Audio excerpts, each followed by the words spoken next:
Novi serijal, emisija Dijaspora uživo predstavlja naše ljude, događaje, zanimljive životne priče, klubove i organizacije iz dijaspore. Doživite ličnu promociju, prijavite se i vi za učešće u emisiji Dijaspora uživo.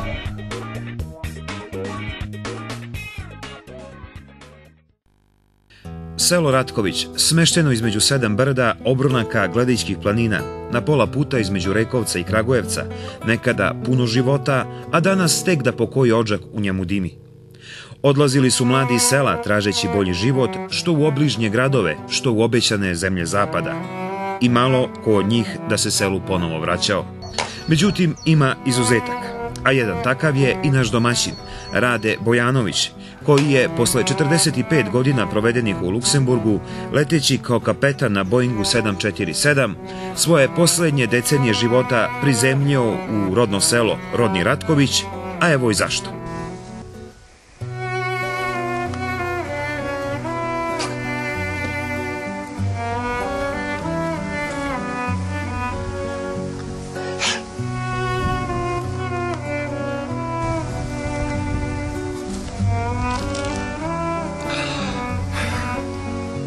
Svaki put kada dođem ovde, uzbuđen sam, mada nema više nikoga.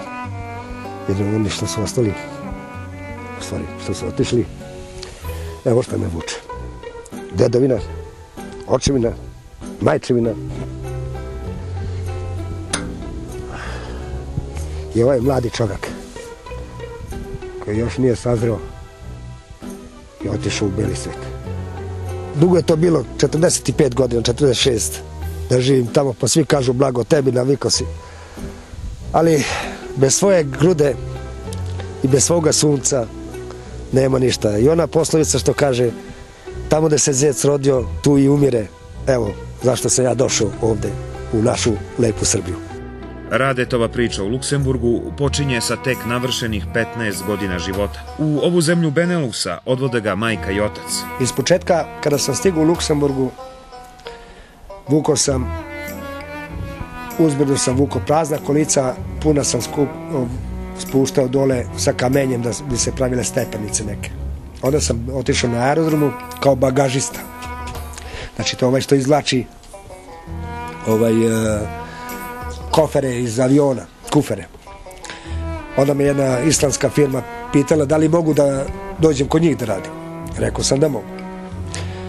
Onda su slali su studente i mlade ljude u Sijetelu, u Ameriku, da studiraju za aviomehaničara, za letećeg inženjera, kopilota, pilota. Ja sam moji roditelji nisu imali tada pare da dignu kredit, da bi me poslali tamo. I tada mi je firma garantovala, mada sam falsifikovao potpis mog oca, da bi otišao tamo, nije ni znao, jer bio sam maloletan. I onda sam otišao za Sjetl, 2 godine sam bio u školu za mehaničara i za letećeg inženjera. I onda sam, zahvaljujući gospođi, koja se posle malo kajala, naterala me da idem za kopilota, pa me posle naterala da idem za pilota i sada, evo, postao sam kapetan.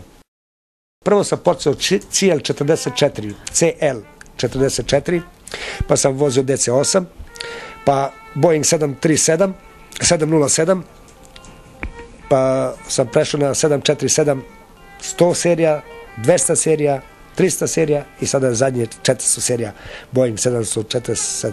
I tako i do penzije došli? Pa, žalim što sam u penziju, ali je opet dobrodošla. Više volim da malo prošetam, još pogotovo kad ti dođe nekako do ovde, do glave. Je letite ovde? Pa, momentalno ne letim, ali dovezao sam avion koji treba da montiram, ultralaki, koji treba da montiram, ako Bog da, ove godine, maj, juni, pa vidjet ćemo, pozvaću vas da proletite i sa mnom, ako Bog da. Ne bojte se, uvek će da se spustimo na zemlju. Pomenuli ste vašu suprugu da bez nje ne bi mnoge stvari u životu napravili. Imate i decu, hvala Bogu. Koliko sinova i koliko kćeri? Imam 3 sina i ćerku, unuka i unuku. Ali opet moram da zahvalim mojoj ženi Jer ona je mnogo ovde uložila i više, kažem opet, možda više voli Ratković nego ja. Da nje nije, ova bi kuća već se bila srušila. Ja sam ovde rođen baš u ovu kuću. Evo zašto me vuče, inače ova kuća da nisam ja održavao, ona bi već propala, ona bi se već srušila načisto. I to nisam dozvolio zbog dede i babe, ujedno, više zbog njih nego zbog roditelja. I evo šta me vuče, zahvaljujući mojoj ženi, ona je više voli da dođe u Ratkoviću možda nego i ja sam. Ona mi je mnogo pomogla i ona me, iskreno vam kažem, izvala na put, prilično prav put. Naš sagovornik je oženjen francuskinjom Beatrice i njihovo porodično gnezdo krase 3 sina i 1 kćer. Nadaju se da će i oni jednoga dana u Srbiju, da će voleti istim onim žarom kako to čini i Beatrice. Dobro, i šta je to što vas privlači da dolazite u Ratković? Da li je to ljubav prema selu ili prema vašem suprugu? Ljubav prema moj suprug. I selo, i ljudi, sve. Prirodno. Pa mislim, ja volim da dođem ovde i ljudi, obožavam, simpatične i oduševljena sam ovde. Jer imate prijateljica ovde? Imam. Imam Trbinjac, Urekovac, imam dosta ljudi, familija Moša u Jagodini. Kako se snalazite s jezikom? Vidimo, nije loše. Dobro. Naučili ste jezik? Da, pomalo. Pored Radeta? Jeste. I sama isto. I kod tetka Mice isto. Da. Zajedno smo pričali. Kakav je Rade? Je li dobar suprug? Jeste, dobar je. Tetka Mica Tomić, prva komšinica i rođaka, sa svojih 70 leta možda najbolje može da opiše Radeta i njegovu suprugu Beatrice. Mi smo oduševljeni što se oni došli tu, što smo uvek bili lepo i mislim jedno drugim, što kažu, u duši, znate. Jer on je bio vezan za to, jer on nijedan godišnji odmor nije iskoristio tamo u Luksemburgu da ide po ti država i po što je moglo, što nije plaćao ni avioni, ali tu je uvek bio. Eto, tako. Beše to životna priča pilota iz Ratkovića, možda jedinog u Pomoravlju i Šumadiji, koji je upravljao Boeingom 747. Čoveku koji je smogao snage ili možda bolje reći imao hrabrosti da se vrati iz Luksemburga u rodno selo i poruči drugima da njegova kuća ipak nije na prodaju.